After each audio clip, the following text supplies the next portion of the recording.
Começa agora o Geração V, o teu programa de comentário político jovem da Rádio Observador. Eu sou o Vasco Galhardo, o Avote, e comigo, como sempre, tenho a Joana Marques Brás, porque hoje vamos continuar o debate que começámos a semana passada sobre o Orçamento do Estado, mas esta semana com representantes da Iniciativa Liberal e do Bloco de Esquerda, dois partidos que votaram contra este orçamento proposto pelo Governo. Convidámos então o Jorge Miguel Teixeira, deputado da IEL, e o Alexandre Abreu, economista e professor no ISEG e é antigo deputado municipal do Bloco de Esquerda na Câmara Municipal de Cascais. Olá aos dois e bem-vindos ao Geração V. Olá. Olá. Obrigado pelo convite. Olá também. Olá, Joana. Então a primeira pergunta é para o Jorge e queria perguntar porque é que a IEL votou contra este orçamento na generalidade. Antes de mais, cumprimentos a todos, o Vasco, o Alexandre, a Joana e quem nos está a ouvir. Essa pergunta é interessante porque houve uma grande campanha do Governo contra a Iniciativa Liberal a acusar-nos de radicalismo por termos querido votar contra este Orçamento do Estado. Mas se olharmos para a circunstância em que o país está e para os desafios que não só os jovens, mas que todos enfrentamos, percebe-se melhor qual foi a posição que nós tomamos. Nós temos um problema de não conseguirmos crescer suficientemente. Não conseguindo crescer suficientemente, não temos os recursos para resolver muitos outros problemas importantes que temos, seja a nível da saúde, seja a nível da habitação, seja na retenção dos nossos quadros mais qualificados. Mais ainda, quando corremos o risco de vir a receber menos financiamento da União Europeia nos próximos anos. Portanto, o país está neste momento numa encruzilhada. E quando o país se encontra numa situação de encruzilhada, o que se deve fazer é tomar iniciativas que mudem verdadeiramente o país. E a palavra mudar nem sequer é uma palavra que vem da Iniciativa Liberal, é a palavra que vinha nos cartazes da AD na campanha de 2024. E, portanto, a nossa expectativa seria que realmente os orçamentos da AD fossem para mudar, mas na realidade nada se verificou. Houve uns ajustes e a AD costuma argumentar que se baixou impostos. O PS também baixou impostos. Não é por isso que passamos a votar a favor de um orçamento. Sim, é importante para nós que se baixem impostos, mas isso não chega para fazer uma apreciação geral de um orçamento do Estado. Claro. E, portanto, para entendermos que este orçamento é muito parecido com os orçamentos que o Partido Socialista fazia. Portanto, eram orçamentos de manutenção política para não chatear ninguém e para certificar que continuam a ter a sua maioria confortável para continuar a governar. Portanto, mais do mesmo. Não vemos nenhum motivo para votar a favor deste orçamento. Muito bem. Alexandre, no caso do Bloco, sei que não és deputado do Bloco, mas já agora se puderes dar o teu entender do porquê do voto contra do Bloco. Claro, estou cá para isso. Bem, antes de mais, olá Vasco, Jorge, Joana. E obrigado pelo convite. Obrigado, nós. Sim, nós votámos contra, em grande medida, por razões que eu diria quase simétricas aqui das que foram apresentadas pelo Jorge, como seria de esperar, não é? Nós votámos contra porque achamos que este é um orçamento que não responde aos problemas do país. Concordo com o Jorge num ponto, este é um orçamento que, em grande medida, é um orçamento de continuidade. Não mexe muitas coisas relativamente àquilo que era a estratégia orçamental e as opções orçamentais. Foi por isso que quisemos este programa ter o Bloco e ela concordar. Exato. Isso resolve-se. Não sei já se resolve. É muito mais coisa. Já vamos resolver esse problema.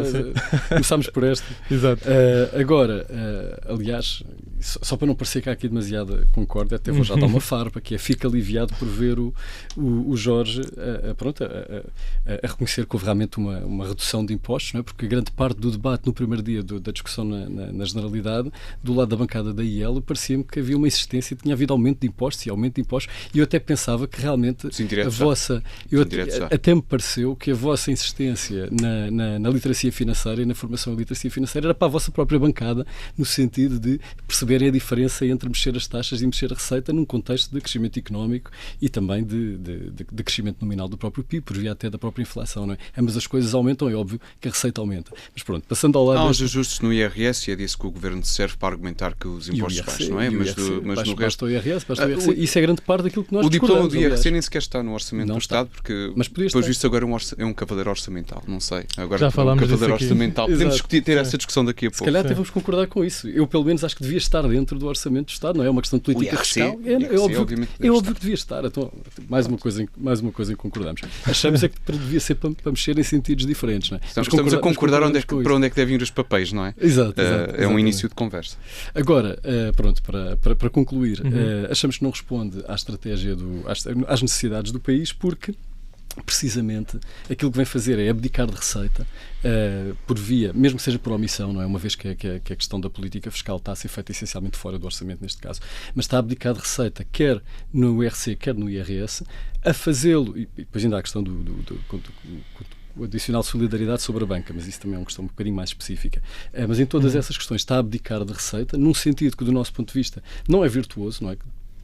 Fundamentalmente vai contribuir para, além de reduzir as disponibilidades financeiras do Estado, para aumentar a desigualdade, sendo, do nosso ponto de vista, a desigualdade é um dos principais problemas do nosso país e, ao mesmo tempo, do lado principalmente da despesa, não está a responder devidamente a algumas das grandes crises com que o país se confronta, nomeadamente na habitação, nomeadamente na saúde, mas também a própria atualização das pensões, que em muitos casos fica aquém da inflação, para já não falar da legítima aspiração dos pensionistas a participarem do crescimento económico. Todas estas coisas achamos que as estratégias, as respostas orçamentais, mesmo num orçamento que é de continuidade, vão exatamente no sentido contrário do que nos pareceria necessário. Muito bem, minha colega moderadora de hoje, Joana Marques Braz. Eu tenho uma pergunta para fazer aqui neste seguimento, mas eu acho que vou aqui ao Jorge para dividirmos aqui o tempo. Portanto, vou começar aqui com uma pergunta para o Jorge sobre uma proposta que ela apresentou, ou seja, apesar de votarem contra, os dois partidos fizeram propostas para tentar integrar agora no Orçamento de Estado, claro. E até podem mudar o vosso voto na votação final global.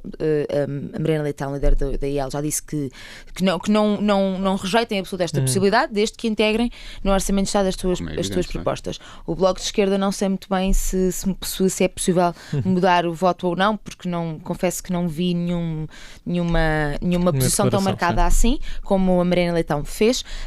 Mas queria então focar-me aqui nas propostas que vocês apresentaram, que é a coisa mais recente, os vossos partidos apresentaram, que é a coisa mais recente que temos. E aí ela apresenta uma proposta de 2 escalões de IRS.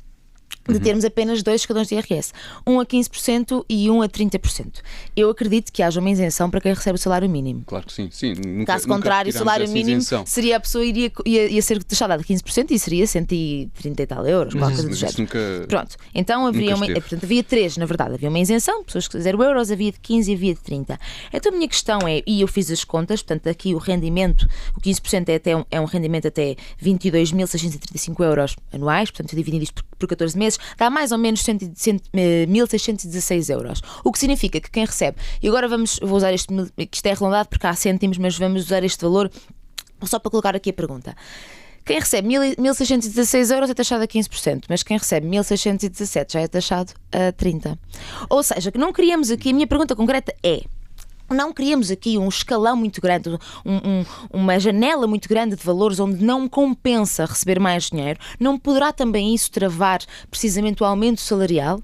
Não poderá isso estancar as pessoas, os trabalhadores, num certo patamar salarial? Porque para poder ser proveitoso, porquê? Porque até podem receber mais salário bruto, mas como sobem o escalão e o escalão é tão diferente, pagam o dobro, não é? Do que pagam não vão receber mais salário líquido. E portanto, aqui a minha questão é como é que vão explicar isto às pessoas que recebem 1.600 e 1.616 e 1.617 euros, tendo em conta que o salário médio é 1.700. Sim. Estamos aqui num sentido muito crítico. Sim, muito bem. Isso tem que ver com a maneira como o IRS funciona. Portanto, a taxa é marginal. Portanto, quando se passa neste modelo, e qualquer modelo com taxas marginais, quando se passa para o escalão seguinte, os 30% são cobrados só sobre os valores acima do valor determinado para o escalão. Portanto, seria, sendo o segundo escalão a partir dos 1.600 euros, os 30% só versam sobre aquelas quantias que estão acima de 1.600 euros. Portanto, os 1.600 euros são cobrados a 15%. Se for 1.700 euros, o seu salário for 1.700 euros, os 30% incidem sobre aqueles 100 euros extra. Portanto, compensa sempre ganhar mais, independentemente dos escalões, e, portanto, às vezes até era feita a confusão, até em sentido contrário, sobre a progressividade do IRS. O que acontece é que nós, neste momento, temos um modelo com 9 escalões. Portanto, ainda assim há uma escalada muito rápida nos escalões de IRS para rendimentos. Mas esse argumento que dás da taxa marginal, então, boa, chegamos aqui a um ponto. Então, nos novos escalões, qual é o grande problema dos novos escalões? O grande problema dos novos escalões é que, ainda assim, os impostos começam a subir muito depressa para rendimentos que são relativamente baixos. Mas só sobem no diferencial. Só sobem num diferencial, então? Certo, mas ainda assim sobem bastante depressa e a carga fiscal acaba por se tornar muito pesada, muito depressa para pessoas qualificadas que não são necessariamente ricas. Mas então é muito fácil chegar ao 8º e 9º escalão em Portugal e isso, quer dizer, isso retira-nos um fator de competitividade do ponto de vista de capital humano. Sempre foi este o argumento. Então, mas esse argumento então eu volto a repetir aqui. Então, como é que uma pessoa, com a diferença sendo €1, vai ser... Ou seja, de um ponto dizes-me que não, porque um escalão mais alto não vai importar assim tanto porque só vai incidir sobre o que é superior ao rendimento a partir do qual o escalão aumenta. Ok. Mas depois, por outro lado, dizes-me, não, mas as pessoas chegam muito rápido ao 9º escalão ou ao 7º escalão e então isso é um desincentivo é um peso fiscal muito grande sobre as pessoas que têm algum rendimento. Os argumentos estão a vir em dois sentidos. Ou seja, os argumentos estão a vir em dois sentidos. Para um lado estamos a aplicar umas regras, para o outro lado estamos a aplicar outras regras. Para um lado estamos a aplicar regras económicas apertadas e específicas e estamos aqui a olhar para o IRS de uma maneira económica muito específica, que é no lado em que estás a defender o argumento dos 15 para os 30, e do outro lado estamos a defender um argumento de, como digo, narrativas, não é? De narrativas, mas chegamos aqui ao 7º escalão. Então temos que ter as mesmas certo, base. Mas quando o meu rendimento continua a subir já acima do último escalão, quer dizer, a proporção que é taxada vai aumentando depois bastante depressa. E o argumento que eu estou aqui a fazer é que isso aplica-se a salários que não são pessoas milionárias. Estamos a falar de pessoas muito qualificadas que, pronto, recebem bem e recebem bem, mas que depois acabam por ser excessivamente taxadas face a outros países europeus para os quais depois elas acabam por ir. Eu sei que o argumento do Bloco de Esquerda vai ser que a política fiscal não é a única coisa. Não, que a política fiscal não é a única coisa que determina a permanência destas pessoas qualificadas. Certo, há outras coisas que são importantes. Mas uma delas é certamente a política fiscal. E, portanto, consideramos que é preciso dar um sinal forte para estas pessoas, incentivá-las a ficar no país. Portanto, não é só dar esse sinal, no caso do IRS jovem, tem de ser para todos. Porque são estas pessoas que acabam, ainda assim, por conseguir pagar mais impostos. São estas pessoas que também fazem muitas das contribuições que precisamos para a segurança social e, portanto, precisamos dar todos os incentivos necessários para que elas fiquem no país, até porque são estas depois que são capazes de gerar riqueza e gerar projetos e gerar empresas. Isto, na verdade, é uma forma de colocar o último escalão de IRS a 30%. Ou seja, então qual é a real razão para terem colocado? Porque se o argumento é esse, então o objetivo é verdadeiramente fazer com que o escalão mais alto que se paga é 30%. É isso? Isto é... Sim, porque não? É baixar para isso. É uma adaptação. Vocês tinham um escalão, uma taxa única a 15%, agora metem o 30%. Taxa única, mas o princípio da taxa única, nós não deixámos de acreditar no princípio da taxa única. A questão é que argumentava-se sempre que isso iria beneficiar sempre proporcionalmente os mais ricos e que os mais pobres seriam prejudicados. Então, tudo bem. Então comprimimos os 5 primeiros escalões no único escalão. E dizemos não, estamos de facto a beneficiar as famílias que recebem menos com a nossa proposta. Embora, por princípio, consideramos que o escalão único seria ainda assim o melhor modelo. Há outros países que o têm, o melhor modelo para a nossa política fiscal. Agora, se chegássemos a um caso de compromisso, eu já me calo. É porque agora quer passar. A um caso de compromisso em que tivéssemos 4 escalões. E poderíamos eventualmente até conceber um último escalão mais pesado, mas subindo o limiar desse escalão, isso também poderia ser um princípio de conversa. Agora, bem-vinda seja ela um imposto sobre os super ricos. O tema não tem de ser um imposto sobre os super ricos, mas o tema é, neste momento temos um IRS excessivamente complexo e nós queremos simplificá-lo e temos pena que o Governo não tenha começado sequer este caminho de simplificação do IRS. Para o Alexandre agora. E agora para o Alexandre, tenho aqui uma... O Bloco de Esquerda faz várias propostas. Portanto, faz uma proposta no subsídio de refeição que procura alargá-lo ao setor privado e atualizar o valor para 12 euros por dia.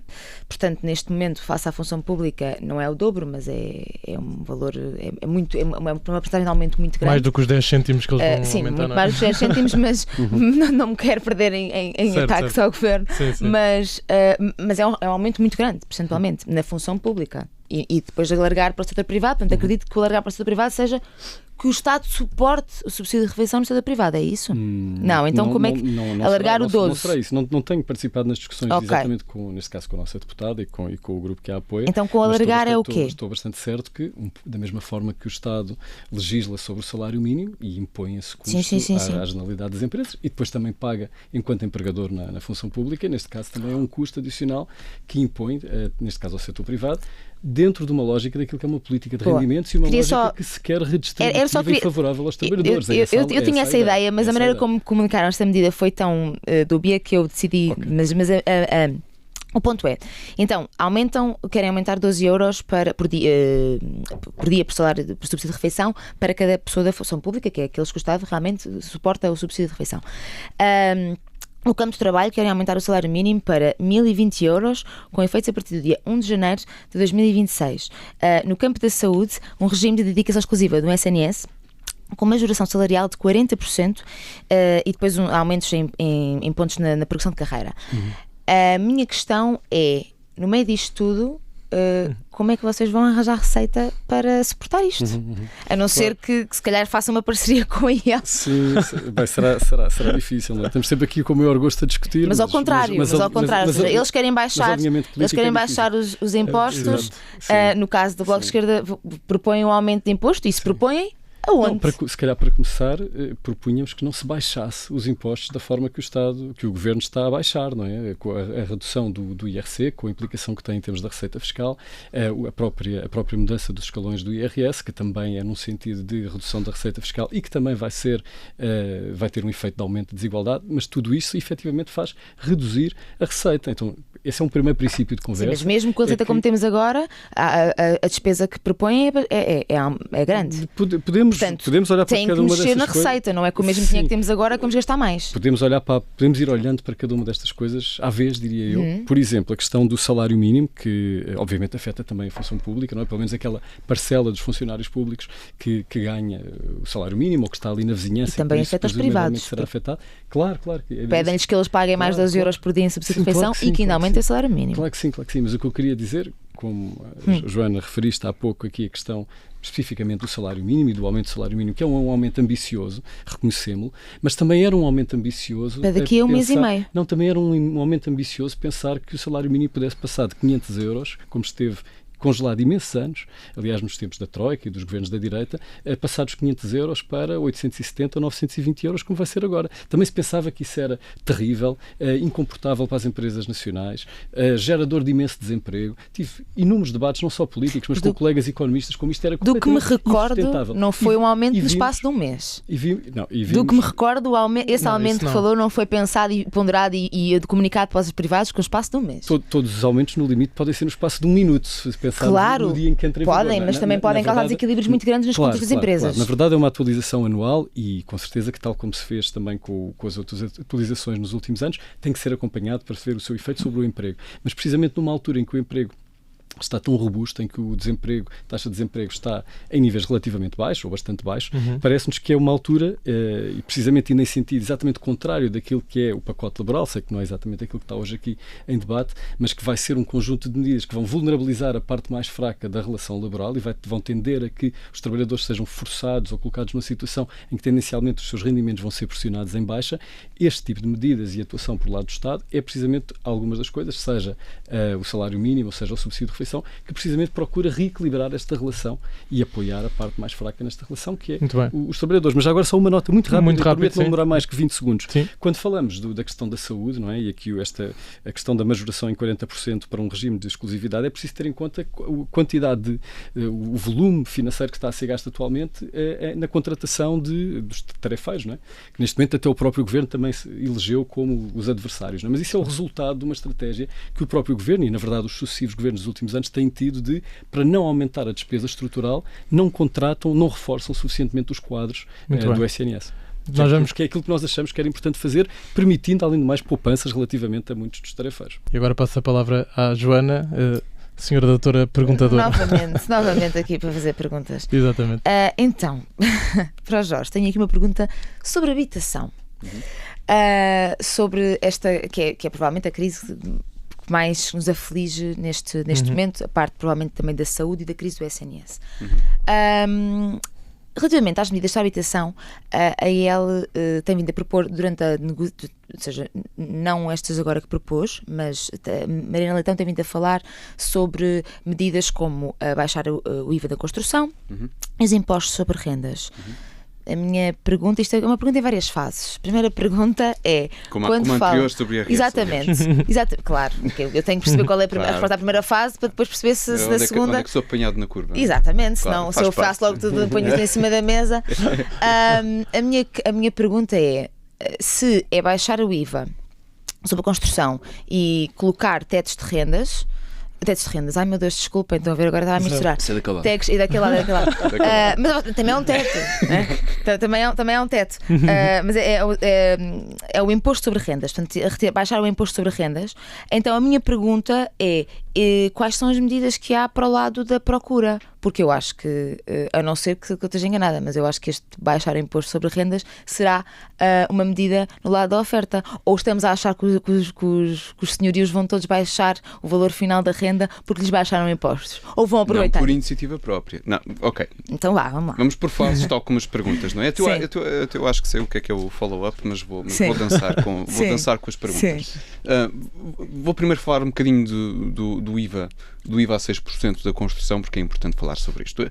O IVA a 6% não resolve tudo, porque o problema que temos na oferta de habitação não começa só pela carga de impostos que existe sobre a construção, existe também sobre a complicação que há e sobre as várias camadas administrativas que impedem os promotores de avançar com os seus projetos. Estamos a falar de burocratização da administração pública. Estamos a falar da burocratização da administração pública, é isso? Só para ficarmos com corretos. Estamos a falar das regras locais, portanto, a nível dos PDMs, que são exatamente, das licenças, das burocracias. Estamos a falar do Código de Edificação em Portugal, que é extremamente complexo e envelhecido. Quer dizer, brincou-se muito com o facto da IEL querer retirar a obrigação de se construir bidés em nova habitação. Mas a verdade é que ela existia. E existiam muitos bidés nos requisitos de construção de nova habitação que não eram necessários. Isto não retirava qualidade ao edificado. Também havia a obrigatoriedade, por exemplo, de ter pontos de acesso para gás, por exemplo, quando eu posso ter todas as necessidades satisfeitas com a eletricidade hoje em dia. As burocracias existem por alguma razão. E às vezes há discursos de desburocratizar demasiado rápido. As burocracias também existem. Há um lado que é pesado e estanca a ação. Sim. E há outro lado que é para proteger, porque quando construímos uma casa, quando construímos uma edificação, essa edificação prevê-se que seja segura, prevê-se que entre no plano de urbanização de uma maneira ideal. Mas a legislação que tínhamos ia muito para além disso e depois pedia pareceres atrás. Quem já construiu uma casa sabe como é que isso é. Quer desnecessários, portanto, era só empurrar papel de um lado para o outro. Tudo isto atrasa. Tudo o que atrasa encarece. E estamos a viver esta situação. O IVA da construção era um início de conversa. E o Governo fez pior. Porque o Governo disse, vamos baixar o IVA da construção, mas só para um teto arbitrário que estabeleceram, que era os tais 2.300, que chamaram renda moderada. Nós nunca nos metemos na aventura de definir o que é uma renda moderada ou não. Deve ser sobre a construção, ponto final. Mas pior do que isso... Mas metem-se em tirar os impostos, porque a pergunta também tinha essa parte. Mas pior do que isso, isto é importante, o Governo está a dizer há um ano que vai fazer isto. E o que significa que quem vai construir fica à espera com o imposto baixo. Portanto, nós neste momento já temos um ano, provavelmente de obras que não avançaram, na expectativa de que eventualmente o IVA da construção baixa. E agora, quando o Ministro das Finanças foi interrogado sobre quando é que afinal ia baixar o IVA da construção, disse a seu tempo. Isso acontecerá. É a pior resposta que se pode dar. E, portanto, neste momento, há projetos que estão a ser parados na expectativa de, mas se o Governo vai baixar o IVA, eu vou esperar mais um bocadinho até iniciar a minha construção. Portanto, o Governo conseguiu o pior dos dois mundos. Uma coisa é não baixar e dizer nunca vou baixar. Falamos sobre a IEL. E a minha pergunta é dirigida a vocês. Querem baixar o IVA da construção, que neste momento também já está em cima da mesa da parte do Governo, com uma limitação, mas já está. Certo. E a outra, mas a pergunta tinha duas fases, que era, aliás, a pergunta era muito concreta, que é baixar impostos sobre rendas, baixar IVA de construção, e então onde é que ficam as medidas no lado da procura? Porque, a não ser que me digam que a baixa de impostos sobre rendas é para aliviar, é para ajudar na procura, na procura de casa, mas então aí consegues-me dizer que os senhorios vão baixar a renda final se lhes baixares os impostos? Não é os senhorios que vão baixar por iniciativa própria, por caridade. Não é isso. Há medidas, é isso? Nunca afirmamos isso. A questão é, a partir do momento em que eu baixo o imposto sobre rendas, eu abro a possibilidade de haver outros senhorios que possam entrar no mercado que consigam cobrar rendas mais baixas. Esses outros senhorios estão a competir com os que estavam a cobrar rendas mais altas. O objetivo é induzir uma dinâmica em que já haja uma pressão descendente sobre o preço do arrendamento. Então há medidas, o mercado é que sozinho irá funcionar de maneira... Havendo sempre, e isto acontece em vários... Nos Estados Unidos, então, é muito fácil de ver, em estados diferentes... Baixam os impostos sobre as rendas sem uma obrigatoriedade de o senhorio, de alguma maneira... Quanto mais oferta houver, mais pressão há para que os preços deixam. O objetivo é ter o máximo de casas no mercado a concorrer entre si. E medidas na procura? Mas do lado da procura já há medidas, por exemplo, o Governo introduziu descontos no IMT, na compra da habitação, etc. O que vemos é que isso terá ajudado com certeza algumas pessoas, mas a procura continua a estar aquecida e a oferta continua a não responder. E a questão é que a oferta que temos hoje não tem nada a ver com o nível de construção que temos hoje, não tem nada a ver com o que tínhamos há 20 anos. E não é porque a população esteja a crescer muito, é porque há muita gente a querer viver para o litoral e essas pessoas não têm respostas de habitação e o mercado não consegue acompanhar porque é muito difícil construir-se. E eu falei há pouco dos Estados Unidos só para dizer... nós conseguimos muito facilmente ver a diferença entre diferentes cidades nos Estados Unidos com problemas de habitação e a diferença entre aquelas que facilitaram a construção e aquelas que não facilitaram a construção. Mesmo a nível europeu consegue-se ver diferenças. Portanto, não é inevitável que nós tenhamos esta escalada e, portanto, que tenhamos agora de implementar controles de rendas e medidas restritivas. Não é isso que tem de acontecer. A oferta tem de responder neste momento à procura. Se a oferta não está a conseguir responder, então temos de, sobretudo, resolver o nível da oferta. Agora a Joana vai-me dizer, mas isso demora muito tempo. Estão-me a dizer, há 5 anos demora muito tempo. E há 5 anos não fizeram nada. Se há 5 anos tivessem feito alguma coisa, se calhar hoje já conseguimos construir casas ao dobro do ritmo do que estamos a construir hoje. Portanto, esse argumento acaba sempre por adiar a real solução ao problema, sem que a vida das pessoas fique melhor. Muito bem. Alexandre, lado do Bloco. Ainda do lado dentro da habitação, certo. O Bloco propõe uma medida que é um regime especial de mobilização de fogos devolutos há mais de 5 anos. E, portanto, a ideia é inscrever estes imóveis numa bolsa de arrendamento acessível que as câmaras municipais vão gerir. Certo. Então a minha pergunta é, estamos aqui no arrendamento coercivo novamente ou não? Sim. Primeiro, e se estamos, claro. onde é que fica o direito fundamental à liberdade de propriedade? Claro. Sim. É aqui esta segunda parte, onde é que fica o direito fundamental à liberdade de propriedade? Eu queria fazer uma introdução e depois prometo não fugir e chegar aqui. Mas eu queria fazer uma introdução sobre qual é o nosso diagnóstico relativamente ao problema da habitação, que é muito diferente do que o Jorge aqui apresentou. Porque, na verdade, o Jorge falou de uma série de coisas como possíveis ou presumíveis causas que têm a ver com a estrutura de custos, seja por via da morosidade do licenciamento, seja por outras questões, o IVA, etc., a estrutura de custos na construção, falou da escassez da construção. Eu vou dizer 2 outras coisas, que é, os preços da habitação em Portugal, e especialmente em Lisboa, aumentaram, foram o segundo país da Europa em que mais aumentaram cerca de 150% nos últimos 10, 15 anos. É 2,5 vezes. Isso não foi por causa de nenhuma variação relevante da legislação, da regulamentação da construção, não foi por nenhuma variação relevante dos custos de construção, embora tenham variado, mas a ordem de magnitude é completamente diferente, e não foi por uma variação relevante da própria proporção demográfica, embora tenha aumentado, e aumentou, mas, por exemplo, Lisboa... Há questões de mão de obra, há questões de preço de materiais que também aumentaram. Mas está longíssimo da ordem de... Deixa-me só terminar. Mas está longíssimo desta ordem de grandeza. Estes 150% de aumento são uma valorização financeira. São exatamente uma valorização financeira, por causa de investidores particulares, por um lado, e institucionais, por outro, quererem entrar... Podem entrarem no... Sim, deixa-me só terminar, depois poderás, com certeza, retorquir.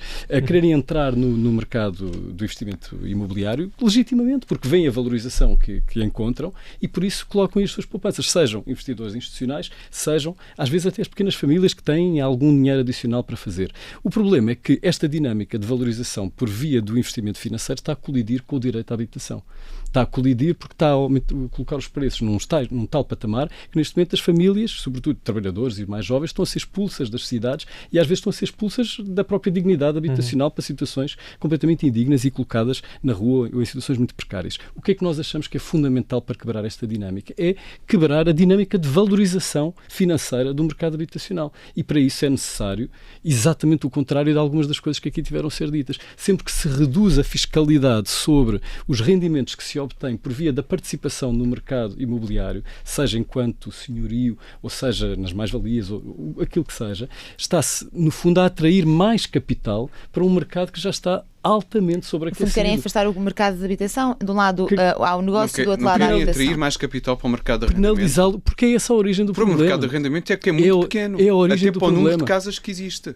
Certo? Há muito poucas casas que estão a ser arrendadas e que podiam estar a ser arrendadas. Em termos da distinção de arrendamento e de compra e venda, pode haver aqui uma discussão e temos também medidas para isso, nomeadamente estas que aqui falámos, a bolsa de devolutos, incentivos uma réplicazinha pequenina, mas depois eu queria a resposta à pergunta do arrendamento. Há aqui um ponto muito importante, até para os ouvintes perceberem onde é que está a diferença entre a Iniciativa Liberal e o Bloco de Esquerda. Não, quer dizer, há muitas, não é? Mas no diagnóstico e porque é que vamos em sentidos tão diferentes. Eu percebo o argumento do Alexandre sobre a transformação do mercado de habitação em ativos financeiros. Mas porquê é que isso acontece? Isso é um sintoma. Bom, por definição, uma casa pode ser sempre um ativo financeiro, é um ativo, não é? É uma coisa que eu compro e que pode ou não valorizar, não é? Se eu comprar um carro, ela desvaloriza. Se compro uma casa, ela poderá valorizar dependendo da dinâmica do mercado. Já agora, mesmo que seja só um sintoma, a gente toma comprimidos para a febre. Mas vou dar. Às vezes é pior estar a cobrir os sintomas sem tratar das causas. Há médicos que depois, às vezes, não recomendam. Misturámos a saúde e a habitação. Não sei como é que isto aconteceu, mas conseguimos. Mas para dar um exemplo muito concreto, imagine-se que eu compro um apartamento nos Olivais, não é? Se eu tiver a expectativa que ninguém vai fazer um apartamento à minha volta, então e que a procura continua a existir, eu tenho a expectativa que esse apartamento vá valorizar. Se eu souber que muito facilmente ao pé de mim vão construir mais apartamentos, então eu vou pensar, bem, tenho de fazer isto render. Então se calhar mais depressa vou meter isto no mercado. Neste momento temos uma dinâmica de escassez tão grande que de facto permita que certas pessoas comprem uma casa, ficam sentados em cima da casa e depois, à medida que os anos passam, ela vai valorizando. Mas essa expectativa de valorização só existe porque a oferta não está a acompanhar a procura. Sim, mas se a oferta acompanhasse a procura, não renderia tanto e esses investidores iam meter o seu dinheiro em índices. Não digo que não pudesse haver algum efeito investir em ações, etc. O que eu digo é muito mais rápido e muito mais eficiente quebrar desde já as expectativas de valorização, seja por via fiscal ou outra. Quebra-se a expectativa de valorização. Mas isso é tirar o bebê com a água do banho. Reduz-se a procura. Reduz-se a procura em vez de estarmos à espera 5 ou 10 anos para aumentar o parque habitacional. No arrendamento de volumes. A resposta a essa questão é simples, é que em todos os direitos, no nosso ordenamento jurídico, todos os direitos, todos os princípios constitucionais... Não temos direitos absolutos, é verdade. Nenhum deles é absoluto e todos eles têm que ser equilibrados. Aliás, por exemplo, a questão da lei da nacionalidade, que considerarmos discutir aqui hoje e não vamos ter tempo, também é uma questão em confronto, muitas vezes, diferentes direitos e o que o Tribunal Constitucional habitualmente faz não é avaliar se um direito está a ser infringido em termos absolutos. O que faz é avaliar o equilíbrio entre os diferentes direitos. Ora, neste momento, face à situação que enfrentamos em termos de crise habitacional, é evidente que tem que haver algumas limitações razoáveis, claro, bem geridas, vamos ao aos direito privados. absoluto da propriedade. Sim, mas vamos aos privados e não vamos, por exemplo, à habitação, ao imobiliário público. Claro que temos de ir em primeiro lugar ao imobiliário, até por uma questão de legitimidade política. Temos que primeiro ir ao público, claro sim, só depois vamos aos privados. Claro que sim, mas é inaceitável que ao mesmo possa haver tantos milhares de habitações vazias sem qualquer tipo de consideração pelo facto de termos no confronto de direitos fundamentais. Isso não é aceitável. No confronto de direitos fundamentais nós temos que perceber qual é o limite em que um dos direitos está a ser tal formalizado que temos que abdicar do outro. E a minha questão é, então o direito à habitação, esse é o ponto, ou seja, o ponto para o Bloco de Esquerda já foi atingido, já é justificativo irmos lesar o direito à liberdade à iniciativa privada. Mas nós estou a fazer perguntas, eu não estou a dizer. Claro. A pergunta é totalmente legítima. Nós estamos sempre a lesar o direito à propriedade em maior ou menor grau. Quer dizer, a fiscalidade objetivamente lesa o direito absoluto à propriedade. Ainda bem que o faz, é uma condição de uma sociedade decente. Tem mesmo de ser assim. Da mesma forma, podemos optar por soluções um pouco mais suaves, digamos assim, penalizar fiscalmente de forma mais acentuada a detenção de devolutos e de forma crescente com o período. Pronto, também é uma conversa que pode ser tida, mas também parece que é legítimo, sobretudo com os devolutos que estão por utilizar há mais de 5 anos, que é o caso. E no interior do país também vão fazer isso? Ou seja, porque a restrição de direitos fundamentais neste sentido, faria sentido se já não existe mais nenhuma medida possível para a habitação, não é? Já não existe mais nada a fazer para proteger o direito à habitação. Como é que vão fazer nas câmaras municipais do interior do país, onde muitas aldeias têm casas paradas e fechadas há 10, 15, 20 anos? Não, é evidente. A maioria das casas são dessas. Com certeza. Não. Nós temos. A maioria não serão. Aí ela logo aqui a puxar. Eu acabei de fazer a campanha autárquica em Cascais e só em Cascais temos. Nós temos dois tipos. 5 ou 6 mil. Nós temos zonas com muita população. Temos zonas com muita população em Portugal neste momento e temos zonas com muito pouca população. A minha pergunta é, nas zonas com pouca população no interior do país, nas zonas muito envelhecidas, nas zonas muito rurais, com muitas aldeias onde há muitos devolutos, ou seja, no fundo isto é uma provocação para porque é que não fazem primeiro uma medida de tentar levar as pessoas para os sítios onde há habitação efetivamente? Bem, quer dizer, isso também não digamos, não faz. Já foi tentado tudo. A pergunta é esta: se já tentaram. O Jorge também não concorda. Claro, com certeza. Mas a ideia de vamos resolver a crise. Claro. Exato, acho que aqui podemos concordar, não é? Era a minha missão. A minha missão era fazer isto acontecer. Mas a pergunta é sobretudo. Não vamos resolver a crise da habitação colocando as pessoas a viver a 200 km de onde têm. Não, mas a pergunta de forma ampla é: já se tentou tudo e agora o último reduto é restringir o direito fundamental? Tentou-se mesmo muito pouco. Isso é parte, aliás, da minha argumentação. Tentou-se mesmo muito pouco. Agora, o que eu acho que o fundamental que devia ser tentado era fundamentalmente por via de arrefecimento da procura excessiva, nomeadamente da procura financeira. Aqui é que divergimos, porque a vossa ênfase é na construção. Mas eu, por exemplo, até acho que deve haver construção, e deve haver construção nomeadamente pública, para arrendamento acessível. Não é mais, concordo que sim. Agora, não, posso fazer um outro mais, que é essa resposta é lenta e é insuficiente. E por isso precisamos de respostas mais imediatas. Certamente porque as regras de construção que temos dificultam a vida ao próprio Estado quando precisa de construir. Não é só a pública que é insuficiente. Não dá no minuto. Um minuto dá, sim. Um minuto, então. A pergunta é que cada um de vocês responda num minuto a isto, ou 30 segundos. 30 segundos cada um. Que é, não há nenhuma única medida sobre saúde mental no Orçamento de Estado. E nós sabemos que 1 em cada 5 jovens sofre de uma doença mental e que a segunda maior causa de morte nos jovens é o suicídio. E temos apenas um pedopsiquiatra, por exemplo, a trabalhar no Algarve. Portanto, a minha pergunta, tendo em conta que também nenhum dos vossos partidos apresentou medidas de saúde mental, que eu tenha visto, tem uma medida sobre saúde mental. Então, pronto, 30 segundos em quais seriam as medidas dos vossos partidos para a saúde mental. Quem começa? Queres o Alexandre? Pode ser o Alexandre. Pode ser o Alexandre, então. Não, o Alexandre pode pensar. Aqui exato, o Jorge tem. Se já tem. Não, queres. Posso? Não sei se o Alexandre já está pronto para. Como quiser. Posso falar? Você já tem uma desenhada? Temos uma medida de facto de reforço da componente de saúde mental e inteligência emocional na disciplina de cidadania. Portanto, mais do que a questão dos psicólogos que acompanhamos, obviamente precisamos de psicólogos em ambiente escolar, também consideramos que essa componente também deve fazer parte da formação em cidadania. Assim, ok.